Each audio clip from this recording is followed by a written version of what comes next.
নমস্কার বন্ধুরা, আজকে আমি সজনে শাক বাটা করব আর সেটাই তোমাদের সঙ্গে শেয়ার করছি। এই দেখো, সজনে শাকটা আমি ভালো করে বেছে ধুয়ে নিচ্ছি।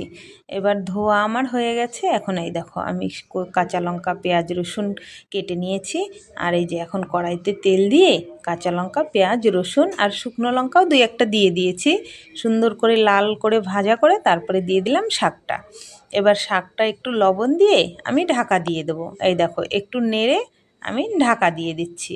এই যে ঢাকা দিয়ে দিলাম। এবার 2-4 মিনিট ছিল, তারপরে আমি ঢাকাটা খুলে দিলাম। এই দেখো, একটু জল বেরিয়ে গেছে আর শাকটা কিন্তু একদম কমে গেছে।